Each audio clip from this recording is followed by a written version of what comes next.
जय हिंद साथियों। प्रकाश के परावर्तन चैप्टर में आज हम फिर समतल दर्पण के द्वारा बने प्रतिबिंबों की विशेषताओं के बारे में चर्चा करेंगे। आखिर समतल दर्पण में प्रतिबिंब किस प्रकार से बनते हैं।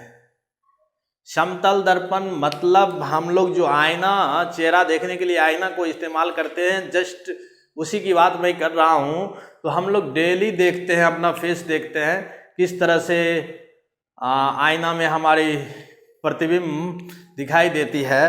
तो प्रतिबिंब दर्पण के पीछे बनता है। हम लोग आईना देखते हैं तो प्रतिबिंब हमारा दर्पण के पीछे बनता है। ये तो ऑलरेडी हम लोग जान ही रहे हैं। प्रतिबिंब का आकार वस्तु के आकार मतलब जितना बड़ा हमारा चेहरा है उतना बड़ा ही चेहरा मतलब प्रतिबिंब दिखाई देता है। प्रतिबिंब के आकार में कोई परिवर्तन नहीं होता। प्रतिबिंब वस्तु की अपेक्षा सीधा होता है। प्रतिबिंब जैसे वस्तु इस तरह से खड़ा है तो प्रतिबिंब भी इसी तरह से खड़ा ही होगा।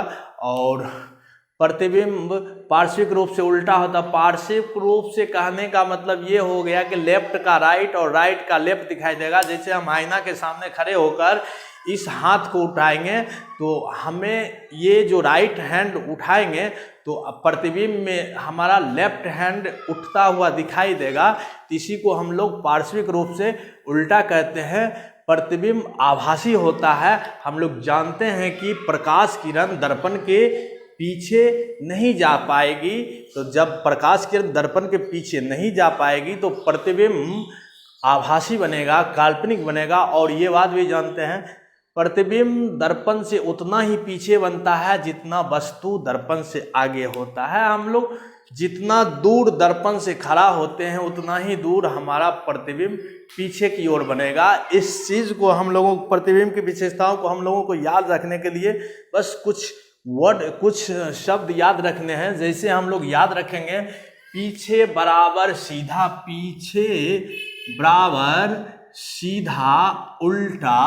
और उसके बाद तो ये बराबर वाला तो इसमें ही आ जाएगा। तो पीछे हम लोग वर्ड याद रखेंगे, ये शब्द याद रखेंगे, शब्द से ही हम लोग बना सकते हैं।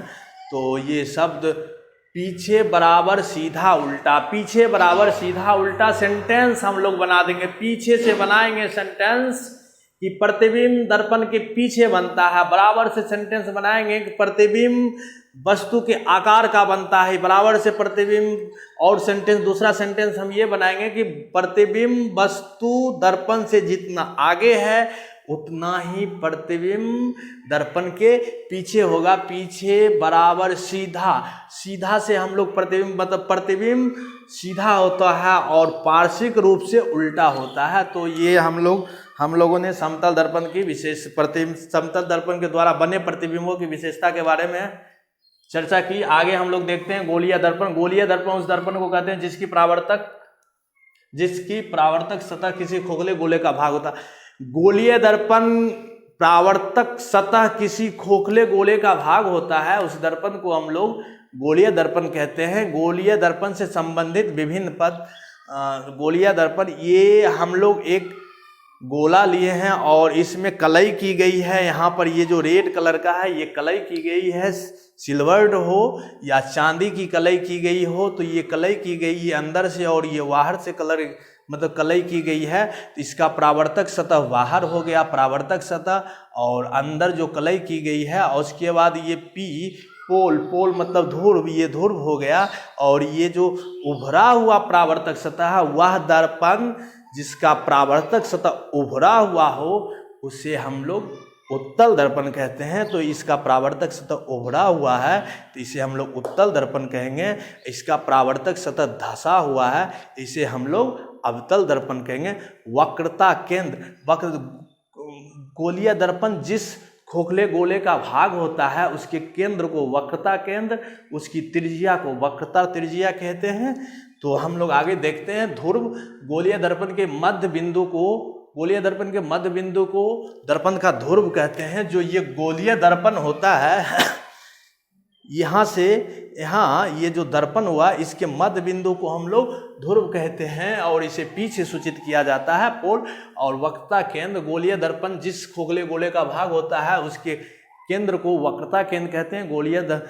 वक्रता त्रिज्या, गोलीय दर्पण जिस खोखले गोले का भाग होता है उसकी त्रिज्या को वक्रता त्रिज्या कहते हैं।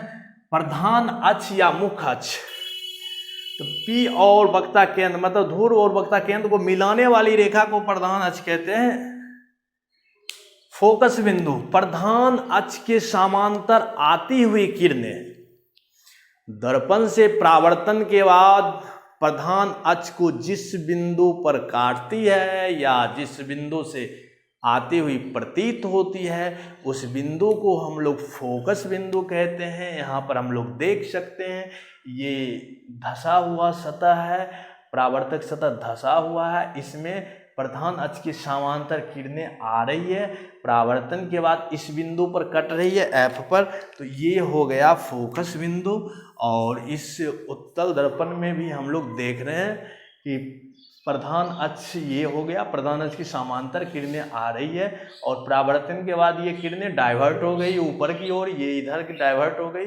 डाइवर्ट होने के बाद ये ऐसा लग रहा है कि ये किरणें इस बिंदु से आ रही है, तो इसका फोकस बिंदु ये हो गया।